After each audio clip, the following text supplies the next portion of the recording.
Halls of Fame celebrate the most elite and legendary leaders in their field, but there's no one to honor the Halls of Fame themselves for their contributions. Until now. Join me as I tour the country, inducting these revered institutions into my own personal Hall of Fame of Halls of Fame. Along the way, I'll interview the curators and historians who fill these destinations with priceless artifacts and inspiring stories. I'm Bradley Barth, and this is Hall Pass. Today's Hall Pass grants us access to the National Toy Hall of Fame in Rochester, New York.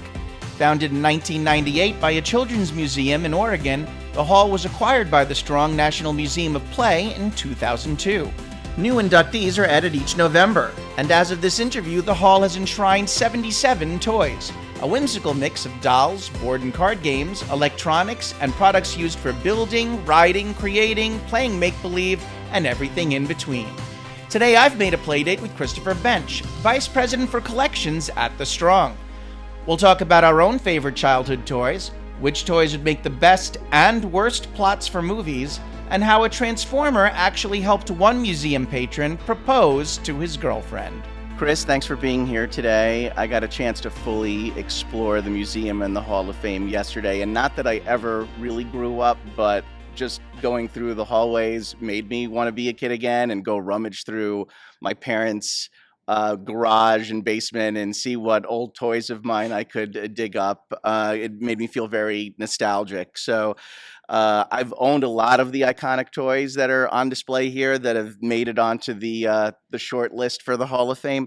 Which inducted item is your personal favorite or most meaningful to you, and why? You know, I was a toy car kid growing up, and I thought it was kind of a crime that for so many years, neither Hot Wheels nor Matchbox toy cars had gotten inducted into the Hall of Fame. So when Hot Wheels finally made it in, I felt deeply gratified. I am proud to say that I did not put a finger on the scales to make that happen, and it was great to see those vehicles that I had such affection for get celebrated as the classics that they are. Yeah, that's awesome. I wasn't a big Matchbox guy myself. I had a few of them. I know that I had my own remote control car. I made one of those Boy Scout, what do you call it? The little pine box derby cars, right, and things like that. So I did a little bit of that kind of racing. You know, what's unique about this Hall of Fame is certain games or objects that you have on display here date back, you know, not just years or decades, but centuries. Right. Pretty much some of these objects can basically be traced back to the start of human civilization. So you have everything from older things like just balls and chess and checkers and things like that, and even sticks and blankets, which can double as swords or forts. So that leads to my question, because you really do have a mix of everything. You have board games, so you have Scrabble, you have Risk, you have electronics like Game Boys, you have dolls like Barbies and G.I. Joes. What is a toy? Can anything be a toy? Yes. Every now and again, I get criticism that, okay, you just inducted Uno. That's not a This is the National Toy Hall of Fame. That's not a toy. That's a game. And we contend that toy is a very sort of spacious concept. So it includes things, in our definition, like cardboard boxes that we inducted in 2005. It's basically anything that you can play with. And we're the National Museum of Play here at the Strong Museum. We're not the National Museum of Toys specifically. And play is a really open-ended concept. It's things that are self-selected. It's things that you have fun with. I've been a gardener through my life, and if you told me to go dig a trench, I'd feel really cranky about that. But if I decide to plant 500 daffodil bulbs, that's play for me. It's self-generated, it's self-directed. That's what makes it play. Very open to interpretation in terms of what can be a toy. Really, anything that your imagination can have fun with can be a toy. How many times have you heard a parent complain that, why did I buy this $100 gift when the kid is just basically playing with the box that it came in? So there you go. Explain to our audience the nomination and selection process for toys. Who ultimately votes on it? What are the qualifications in a toy that you look for? All right. Well, we receive nominations all year long for the National Toy Hall of Fame. So those come through the museum's website, they come via letter, they come via email. People pigeonhole me, buttonhole me on the street and say, here's something you've been missing for so long. So every year we receive thousands of nominations for hundreds of different toys. And we have an internal team that boils those down to the 12 that we judge best meet our three big criteria, which are longevity. We want toys that have been on the market at least 20 years, long enough that both kids and their parents could have grown up with the same toy. Secondly, these are toys that everybody can recognize. Even if you didn't have a teddy bear or a skateboard or a dollhouse, you can recognize them, you understand what they're about. And third, these are toys that have what I call play value. So they encourage learning, creativity, discovery. So these are toys that have enduring value. And there's a few that have also gotten in for innovation. So, for instance, G.I. Joe was the first toy that was called an action figure. Yeah. And that created a whole new category. So we look at those big categories, come up with a list of 12 from the nominations. Those 12 go out to a National Selection Advisory Committee. That's a big mouthful. It's kind of the Academy in our own little Academy Awards. That group of about 24 people vote on what they think is most deserving to get in that year. And from their votes, we come up with the 3 new toys that deserve to get inducted in November of each year. Yeah, you mentioned G.I. Joe. I just learned yesterday from touring the museum that G.I. Joe was originally created as Barbie's Ken, and then he was repurposed, which I thought was really interesting. Right. They needed a prototype, and Ken was the perfect size. They butched him up a little bit to make him a little more macho, and they ultimately added all those articulated joints that make G.I. Joe so posable. Yeah, so pretty funny. I didn't realize the connection there, so that was pretty neat. I should also note that you do have a separate Toy Industry Hall of Fame represented here as well, which features individuals like Milton Bradley, Walt Disney, Donald Duncan of the Duncan Yo-Yo fame, true titans whose contributions to the toy industry inspired our imaginations. Is there anyone on that list whose story you find particularly inspiring?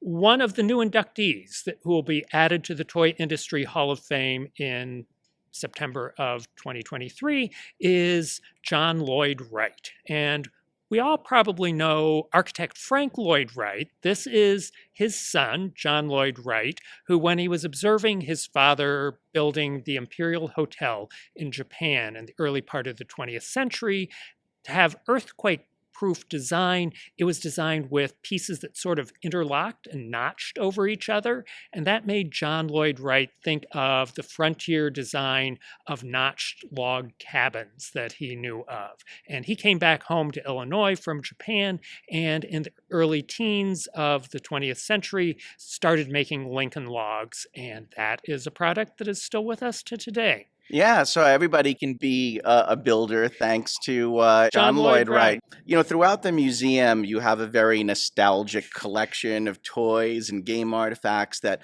offer visitors a sense of the history of play. You have some of the original prototypes of things like Tickle Me Elmo, which funnily enough was originally, I think, a Tickle Me Monkey, and then it was a Tickle Me Tasmanian Devil, and then eventually it became Elmo. You have, I think, the original prototype, or one of them, of the Monopoly board, which was actually circular originally. So anything in there that you'd say is a particularly prized possession or a rare find? That Monopoly board was one that we really wanted to get. It was coming out of Malcolm Forbes' collection, and it was at auction, and we were as determined as we could be that we wanted to at least give a good try to get that into our collection. So when we were able to win that at auction, we were really proud to have that as part of our collection. It is probably the most influential American board game, and one that continues to morph into new variants right down to the present moment as people want to keep that fresh and play with it in new ways that are still consistent with that inherent desire to bankrupt your family and friends. Absolutely. They do have a million versions of Monopoly. And I remember at one point we got, my family got Monopoly Cheaters Edition was one of the ones from recent years. And I remember my nephew, who at the time was maybe, I don't know, like 6 years old or something like that. He was really fond of that one. He loved the idea that it was acceptable to cheat in this game. And they had different versions of the game where they said, well, there would be something that it would tell you, instruct you on a card to cheat, like when the other person's not looking, steal one of his properties or something like that. But then they had like a no holds barred rules version of the game where basically you could do anything. And that was always the version that my nephew Grant wanted to play, because he would just basically tackle me, and steal all my cards and be like, I win. So yeah, Monopoly is game. A brawl. Okay. It is. A lot of family fights and feuds have originated out of a game of Monopoly that went bad. What about your white whale? Is there a particular item that you really have always been on the hunt for that you haven't been able to attain yet? The genre of things that we really want are famous people's childhood toys. So the example that comes to mind is, what if we could get Elvis Presley's toy guitar that he played with growing up? Sort of something that prefigures who this famous person would turn out to be. And that would be a wonderful kind of twofer, because it's got an extra zing that it's somebody whose name or face that we all recognize, and plus it shows the impact of play in shaping who we are. So we would love to have that. Will that turn up? If it shows up at auction, we probably won't be able to afford it. So I hope some generous celebrity will someday say, here is my iconic fill in the blank, whatever it is. It made me who I am today. Yeah, I mean, where do you go hunting for toys and memorabilia? If you're saying, for example, I want, the original Barbie in her zebra swimsuit, do you reach out to Mattel for that? Do you scour eBay? Do you go to toy shows and collections and flea markets? Where do you find stuff? It's a combination of all of those. When I started working in this job 3 decades ago, I had to go to flea markets and garage sales, and I might never find the thing I was looking for. So for collecting popular culture, eBay is a perfect tool for us. It's so delightful to sit at my desk and say, I want free shipping from somebody who has good ratings as a vendor, and to have it delivered mint in box within 3 days. That is a luxury I didn't have at the start of my toy collecting career. Yeah. One thing that I like to do at some of these halls of fame is to look at how society has evolved over the years, and how that's reflected in the various items that are on display. I specifically remember a few years ago, I went to this pop culture museum in Baltimore, which had all sorts of games and dolls and action figures. And they had a Charlie's Angels play set for girls, but the play set was a hair salon. And here you have these kick-ass women who are basically fighting crime for a, detective agency. And the toy was just all about looking pretty, basically. So I think we've come a long way, right, in terms of toys shedding some of the old-fashioned concepts of like traditional gender roles, for example, and we see more diversity in toys now. We do. And it's great to have toys that aren't purely pink and blue colored for what they assume boys or girls will want. It's wonderful to see increasingly, not enough just yet, the blend of backgrounds and ethnicities that are represented in American culture showing up on the toy aisle as well as in our lives every day. So those kinds of things advance. Sometimes we take steps backward along the way. We have 1920s construction toys that show girls and boys playing with them side by side on the box cover. That's not quite so much the case in construction toys like Lego right down to the present. So it's a mix of steps forward and steps back. But yes, toys reflect who we are now, who we want to be, who we want our kids to grow up to be. So they're very revealing in how they depict society and what they may unintentionally disclose as well for historians. Yeah. I'd like to now play a game called Superlatives, and that's where I give you an adjective or a descriptor word, and then you're going to tell me which inductee best matches that description in your mind. You ready to play? Ready? All right, great. So let's start with this. Which inductee requires the most creativity or imagination? Oh, I think that would be an open-ended toy like the dollhouse, that it isn't, there's no rules that come with a dollhouse. It is something you have to furnish and lay out, and what happens after you've got it all set up, whether you accessorize that with dolls or action figures or stuffed animals, that's entirely up to you. So it does not have a backstory. It doesn't have a structure. It doesn't have any instructions with it. It is totally up to the child's imagination to run with it from there. Absolutely. I have two younger sisters, and both of them had really big doll houses, and they would love to furnish them very elaborately. And they went a little crazy with them. I know that it seemed like my parents took them to the toy store on a very regular basis because they needed to fully. And I at some point I'm like, you're gonna have to take out a mortgage on this dollhouse because it's become a very expensive dollhouse. Which inductee is the most challenging to master? Ooh, that would have to be the Etch-a-Sketch. I am a person who feels like I've got some drawing skills, but on an Etch-a-Sketch, I can barely draw a diagonal line. And I am in absolute awe when I've met Etch-a-Sketch artists who can use that single continuous line to draw something like a fuzzy teddy bear. I just can't even imagine how you start accomplishing that. So they are just astonishing to me. Yeah, no, I agree 100% that it's really impressive when you have an Etch-a-Sketch Picasso because there are no breaks. You can't break the line, and that makes it challenging. So yeah, and you have a giant Etch-a-Sketch on display here in this main hallway where it takes a picture of your face, and then the computer designs a replica of your face using Etch-a-Sketch, which is one of the cool features that you have here. I'm glad you like that. Yeah. All right. What inductee is the most nostalgic?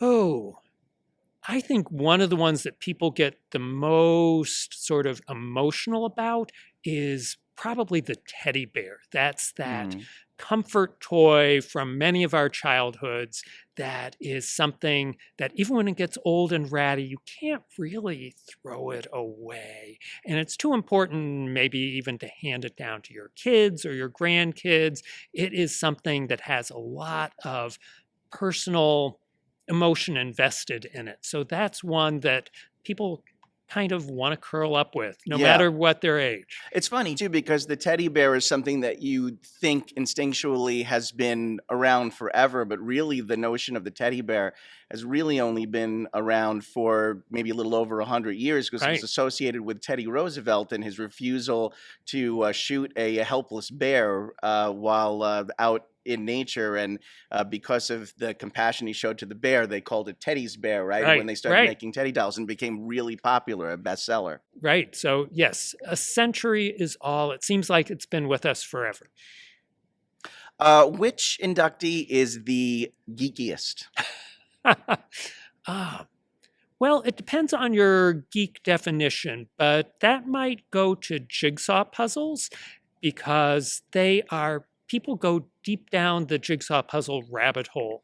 And we saw that happen at the start of the pandemic when suddenly there was a global shortage of jigsaw puzzles because people wanted that tactile form of play that they could do indoors, maybe by themselves or certainly just with their household.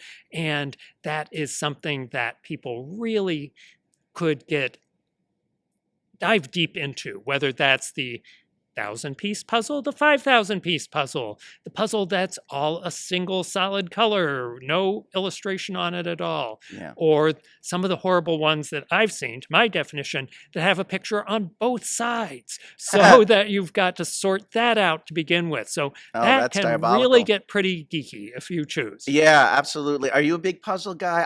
That's one thing I don't have a lot of patience for. Some things I do, but puzzles are not one for me. I am an intermittent jigsaw puzzle Okay. guy. So holiday season, a winter snowstorm, that's when I want to have a puzzle out there to occupy me. Yeah. And I admit I'm the border first, work my way in. The sky is last of all in that landscape. Yeah. So I've got my strategy. I can make it work. All right, fair enough, fair enough. I will say, in terms of as puzzles go, I would like to one day be able to solve a Rubik's cube, which is Okay. another one of your inductees. Haven't done that. I have to at some point really do an internet lookup on that and find the trick for doing that so that I can finally accomplish that. I'm with you that goal. entirely. Yeah. I'm not. That's not one of my skills.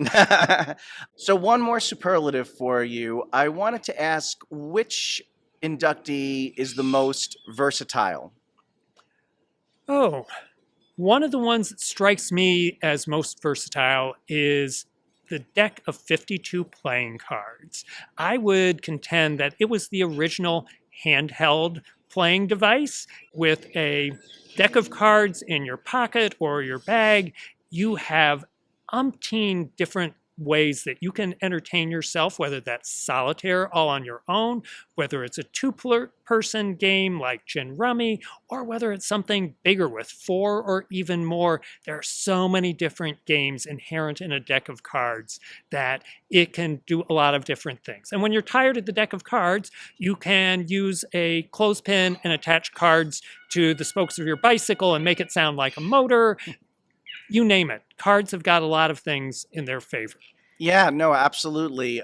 No shortage of games out there. If you want to learn something complex like bridge, or you want to just play something very simple, something that's easy for a young child to learn to get them started, just even something as simple as war. Right, or can Go be- Fish. Or Go Fish, or something like Right. that can be fun. All right, Chris, well, thanks for playing with me. We all know the movie A Christmas Story, where the kid Ralphie desperately wants his Red Ryder BB gun for Christmas. And he just goes to all sorts of lengths to try to get it. I also remember as a kid being a huge fan of Voltron, the big robot that was later shamelessly copied by Mighty Morphin Power Rangers, and I just want to get that out there. And that was my Red Ryder BB gun, because what had happened was, there were basically all these iterations of Voltron toys that were out there, where you basically had the 5 lions and they came together to create the one big giant robot. And my parents tried to get the right one for me, and each time they tried to get it for me, there was something wrong with it. It was either we're like, well, these don't actually disassemble into the lions, they're supposed to, or like this, it's supposed to shoot missiles though. The one that I was looking for is the one that actually shoots the missiles. And so, we went through numerous versions, and they burned a hole in their wallet trying to get all sorts of versions of Voltron. And then I finally got the right one. It was really cool. And then within like a couple of months later, the Voltron toys were recalled due to lead paint. And then they had to be basically put away forever. So the point of the story is there's always this really either hot fad or product that people get obsessed with, and then the parents have to go trekking all over to try to find it for their kids. So what's your Voltron story or Red Ryder BB gun? What did you want most as a kid? One of the ones that I nagged the most for was the game Operation. It was advertised on Saturday morning cartoons that I watched, and it looked fun, it looked different, and I begged for that. My parents were not big on super brand name toys. They tended to buy the slight knockoffs of things, but that was one that they got the official Milton Bradley Operation game, and I found I hated it. It only took me about 5 minutes to think, this is not that fun, this is not that interesting, it's not like it looks on TV, I'm not any good at it, and it was one of those childhood disappointment moments that what I've begged for is not fulfilling me the way I hoped. Yeah, Operation, the goofy game for dopey doctors, I think was the catchphrase for it, or the jingle at some point. You did have to have a real steady pair of hands to be able to extract those different organs or bones from the body. Not an easy game. The latest inductees from 2022 are Tops, Spinning Tops, Masters of the Universe, He-Man. I had a ton of those Okay, when I good. was a kid. So I had He-Man and Battle Cat and Did you have Evelyn and Castle Grayskull? oh, of course, All Castle right, Grayskull. you were a lucky Yeah, kid. yeah, I was. I mean, again, that was another one where we were constantly hunting for hard to find characters. When you found one, it was almost like going on a scavenger hunt and then actually winning. It was like, oh, it's Prince Adam. They have the Prince Adam version. Um, Light Bright is another Yep. one. But let's talk about who hasn't yet earned a glass plaque within your museum. Let's play another game when we talk who's been snubbed. These are toys that I personally played with. I'd like to hear if you think these candidates one day might deserve to make it in. It sounds like you have a lot of passionate people who are always clamoring or Always. pestering you to, hey, this needs to get in. So let's talk about a few of these. Cabbage Patch Kids. Breaking news. As of November 10th, 2023, the Hall did add Cabbage Patch Kids, along with Nerf, baseball cards, and the Fisher-Price Corn Popper. Back to the show.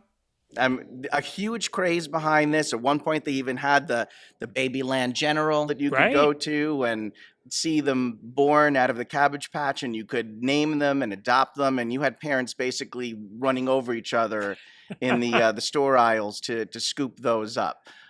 Certainly not as big now as they were then, but they are still out there. So your thoughts on Cabbage Patch Kids? You're right. They were an absolute phenomenon when they came out. They were white hot. There was scalping going on. There were brawls in parking lots outside of toy stores or retailers. There were scams where radio stations announced that they were going to be dropping Cabbage Patch dolls from airplanes flying over and there are people standing out in fields waiting for the dolls that never came from the sky. And yes, I think they're going to get into the Hall of Fame eventually. They've been a finalist a number of times. Currently, they're among the sort of what we call the Susan Lucci group for the soap actress who took forever to finally win an Emmy. They are one of the ones that has been waiting in the wings, a finalist numerous times. They're going to get in the Hall of Fame eventually. Yeah, and let's not forget too that they spawned even the secondary craze of Garbage Pail Kids as well. Right, the spoof version. That's right, the spoof version. Okay, this is one that I've gotten into more recently myself, and I know that this has been very popular now for a while, and I've become pretty obsessed with it. Catan, or Settlers of Catan. I wanted to include at least one board game. Thoughts on Catan?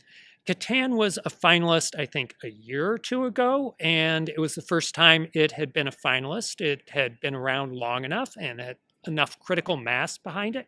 Yes, I think it is the iconic game of what's sometimes called in the business Euro games, more collaborative sort of games versus Monopoly or Risk, that you're basically eradicating the other players.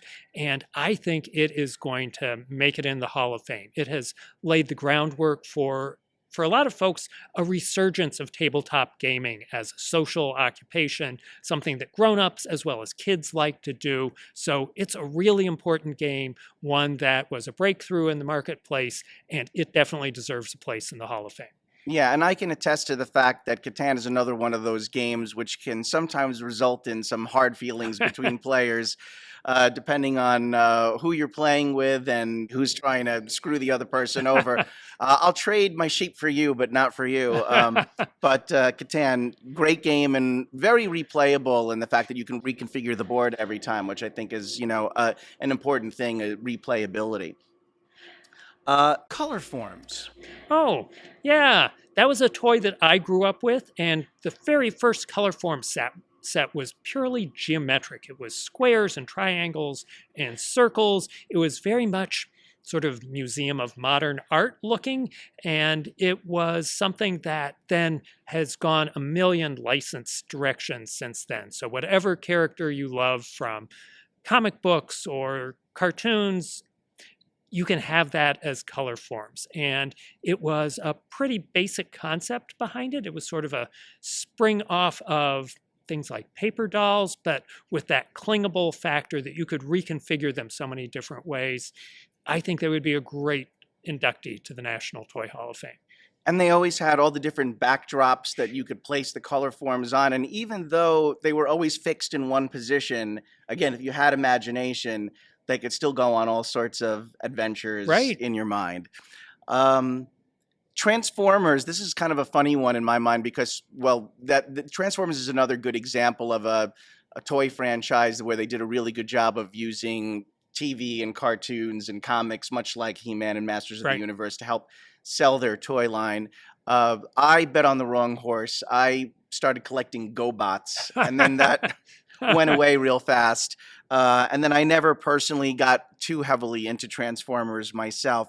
They also had another very Transformers-like franchise that I feel like nobody remembers called Mask, which is where you had vehicles that would change into other vehicles, and the heroes driving them also like wore masks with special powers. It was like they had to have, it was two things. It was like they hedged their bets. So we're gonna have like masks with special powers and vehicles that change into other vehicles. But I used to love Mask as a kid, and I feel like nobody remembers it anymore. But anyway, that's all like a tangent. Transformers. Yeah, Transformers are, again, a multi-time semifinalist for the Toy Hall of Fame. They're going to get in. I feel like Masters of the Universe sort of edged them out in being a media toy property that has a whole world built around it, and they made it in first, but Transformers is going to get in. My favorite Transformers story here at the Strong Museum is the young man who came to me was a huge Transformers fan, and he wanted to propose to his girlfriend here and asked if we could have an Optimus Prime figure in one of our showcases down on one knee holding out a diamond ring for his girlfriend. I said I didn't want to take responsibility for his diamond ring, but could we do something else? So he bought a cubic zirconia that we put in the hand of our Optimus Prime, down on one knee. It's in the case. He got down in our exhibit on one knee and had the real diamond that he sprang on his girlfriend. So it was a special romantic Optimus Prime moment, which you don't hear about every day. No, I did not realize that actually Optimus Prime was such a hopeless romantic like that. Right. That's a very nice story. Did he transform into a big rig and then drive off at the end, or no? No, but that cubic zirconia transformed into part of our collection. So he said, I've given her the real ring. I don't need the cubic zirconia. Why doesn't the Strong Museum keep the ring? So we've got evidence of that story as well in our collection. Oh, that's awesome. That is really awesome. All right, we'll do one more of these. We'll go back to the younger age range for this one. Sit and Spin. Ah, okay.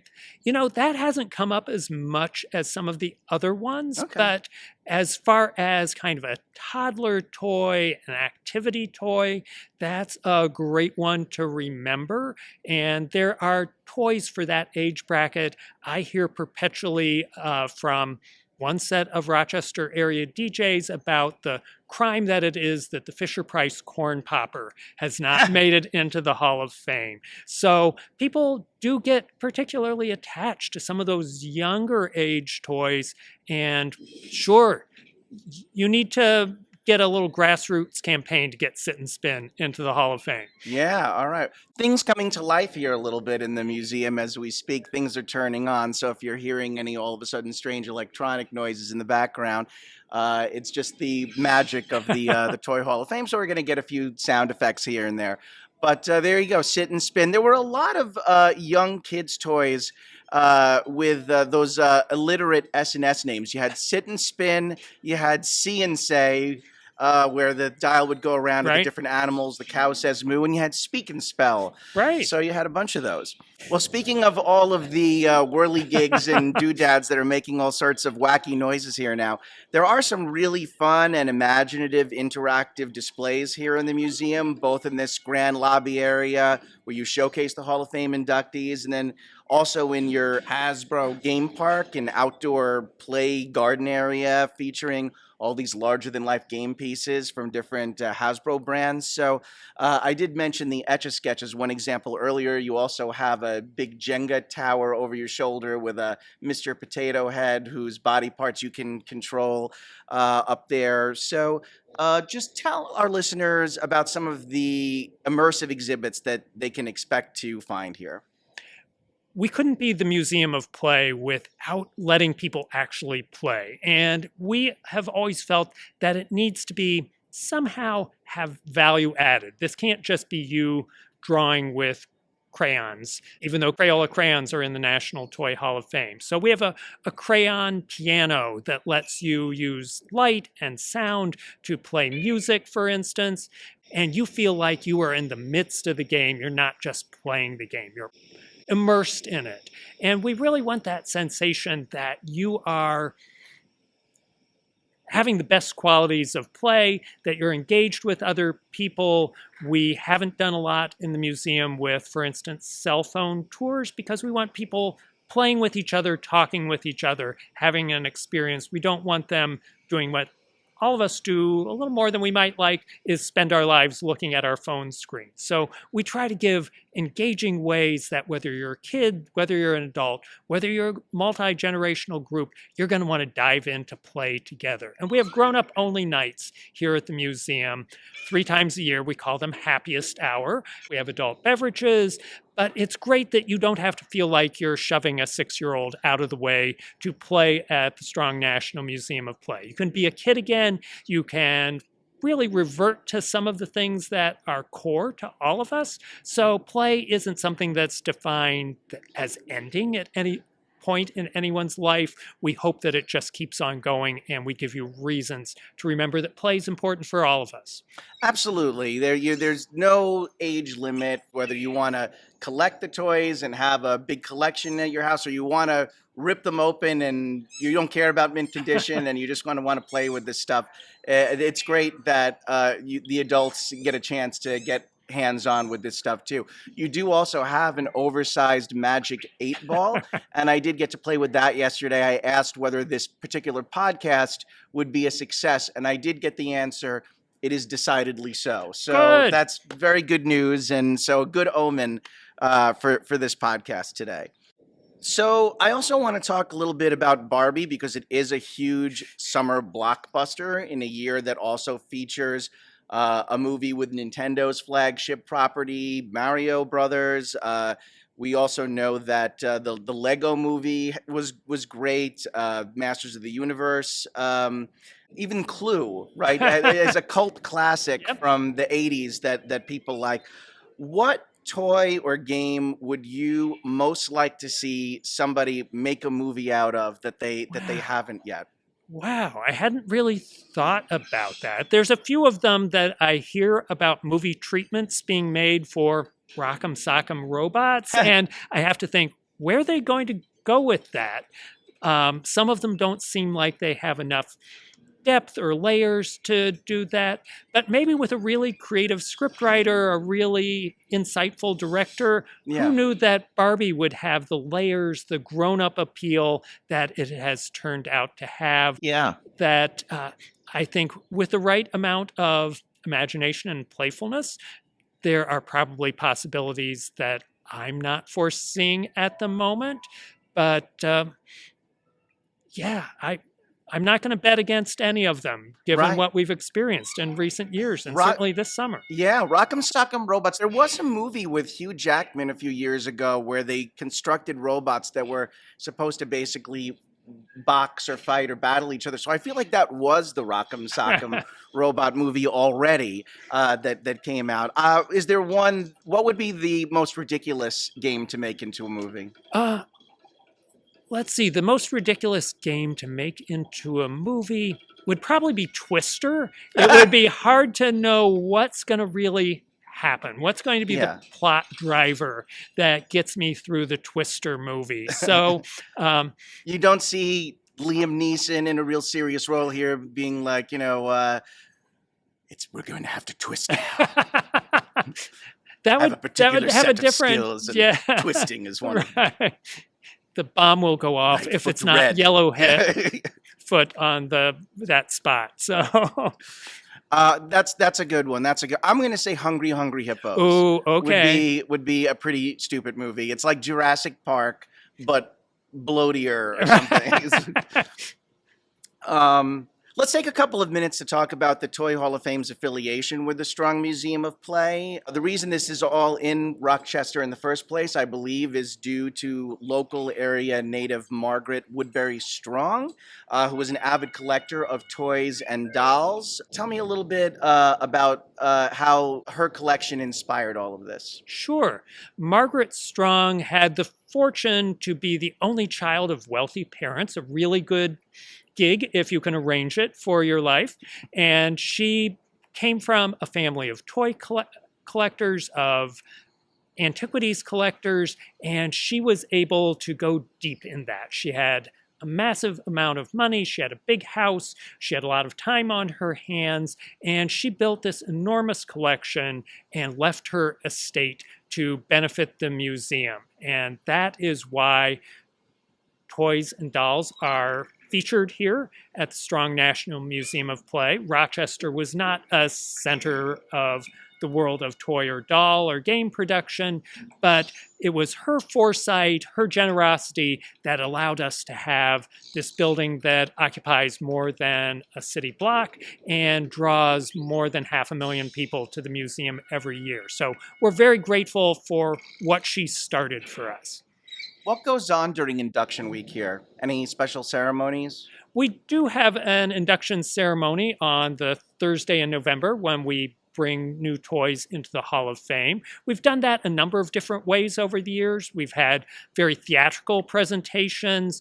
Now it's more of a talk and reveal that we have sort of humorous introductions for what toys are going to get in with a final aha moment that when I remember the year we inducted Sand that I talked with Bad Puns about. This is a plaything with grit. It has persisted over centuries, etc. And then lead up to that kind of big moment that, aha, it's Sand that's getting into the Hall of Fame. So we try to make it a little surprising. We typically get 1.5 billion media impressions for our induction. And we did a really savvy thing, not entirely intentionally, but we positioned Toy Hall of Fame induction on the Thursday after Election Day. So we find that whether your candidate has won or lost, by the time you get to that Thursday after Election Day, everybody has sort of had it up to here with political stories, and the media is looking for a kind of feel-good, unite us all kind of story that even if you disagree that Masters of the Universe should get in before Transformers, you're probably not going to have the same kind of political brawl as our public life includes. Right. Now. What toy bigwigs have visited here, or even just celebrities? We've had people from both Hasbro and Mattel be here for inductions. What is most meaningful to me are some of the people who are heirs to the creators of particular toys. I'm thinking especially of the Mulaney family, the people behind the wiffle ball. And generations 2 and 3 were able to be here for the actual induction ceremony that their father and grandfather had created the wiffle ball. So that was a really special moment, knowing that they were here to inherit that the acclaim for that great plaything that continues to be popular with kids today. That's very cool to see future generations from the original creators. Right. I'm sure there's always something in the works here at the Strong Museum and the Toy Hall of Fame. Obviously, there was a very big expansion that was just completed here. On the toy side, for those planning a trip here, what's new? What's next? Oh, what's new is definitely part of our expansion. The piece that people might not expect is our outdoor element that you mentioned earlier. Hasbro Game Park, that's an outside exhibit with supersized version of Scrabble, Monopoly, life-size version of Simon that you can play, dashing around a circle if you choose to follow the notes on that classic electronic tabletop game. And that's the kind of thing that we want to do more of going forward, that really makes people feel in the midst of those kinds of play. And we also are working currently on a not directly toys, but for 2026, we're working on an exhibit about the history of game shows. So games are tabletop items or cards or video games. They're also things that we love to watch on our devices or our television sets. So we're looking forward to celebrating the history of game shows in 2026. And if you think people yell at their favorite sports teams on TV, they do it even more 5 and 6 days a week on their favorite game shows. Oh, I believe it. I believe it. I mean, how many times have you watched Wheel of Fortune and you're just like, solve the puzzle? It's so obvious. And really, I mean, I think that's a great idea for an exhibit. I mean, there are actually quite a few game shows that originally came from board games. Scrabble was a game show. They had a Monopoly game show at one point, although that one didn't particularly go over well. But yeah, I mean, games quite often end up finding their way, or board games end up finding their way on TV in one way. Or card games, for instance. Lots of them based on playing cards, whether that's win, lose, or draw, or card sharks, things like that. So playing cards are in the National Toy Hall of Fame. So yes, some of them springboard out of that onto our screens, and then back into the home version of that game show that shows up on our tables and our kitchens. Yeah. We talked about the history and chronology of toys, and with that perspective that you have of how toys have evolved over the years, where do you think they'll go in the future? What does the future of toys look like? Well, people ask me a couple different questions about the future of toys. They ask, for one, do we ever worry that we're going to run out of toys to induct into the National Toy Hall of Fame? And I have things that keep me awake at night, but that is not one of them. I have no doubt that great toys will continue to be created, that people will still have intense affection for the toys that are important to them. So there's going to keep being wonderful things in the pipeline that deserve recognition in the Hall of Fame. I think people also ask, are analog toys going to go away? Will we be totally electronic? And I don't think that's ever going to be the case. I think there's going to be lots of playthings that are hybrids of electronic and analog. I think there will also continue to be items that are purely tactile, purely no electronic device involved at all, as well as things that are at far extreme on the other end of that. And one of the reasons for having both our National Toy Hall of Fame and our World Video Game Hall of Fame is to kind of remind people that it's best for all of us to have a diet of play that includes lots of different elements, whether that's outdoor active play, whether that's social play with others, whether that's imaginative play. It's the same with our food diets. It's not healthy to consume just one item. It's best to have a blend. That is the most rewarding for us as individuals. That's best for us as a society. So we just want to keep all those options out there in front of people with what we're pointing out about the world of toys and play. Yeah, absolutely. I think that, yes, we're going to obviously see toys that are smart devices. We're seeing that, and certainly it will become more complex in some ways. They'll be able to interact with us more, but there's still always room for the cardboard box. And so with that, Chris, I think our playtime is over today. Thank you, Bradley. But I really appreciate you joining us. Before we go, it is my distinct pleasure to inform you that you and the National Toy Hall of Fame have been officially inducted into the Hall Pass Hall of Fame of Halls of Fame. For this, you receive no plaque. Oh, no. No bust, no inscription, no glass etching, nothing like that. But you do get a hearty thank you and congratulations from me. You have 30 seconds to give your acceptance speech to the world. On behalf of the Strong National Museum of Play and my colleagues here at the museum, we are deeply honored to be inducted into this incredible Hall of Halls, and we feel that we are in great company in that kind of recognition. So thank you very much. Well, it was a thrill to be here, and I know in particular I was really looking forward to this one. I knew this would be a lot of fun, and it lived up to the hype. So thank you again, Chris. Appreciate you inviting me here. That's going to wrap things up for this episode. Please return for part 2 of my visit to the Strong National Museum of Play, when I profile the World Video Game Hall of Fame. Until then, I'm Bradley Barth, your hall monitor and wannabe one-day podcasting Hall of Famer. I'll see you all in our next edition of Hall Pass.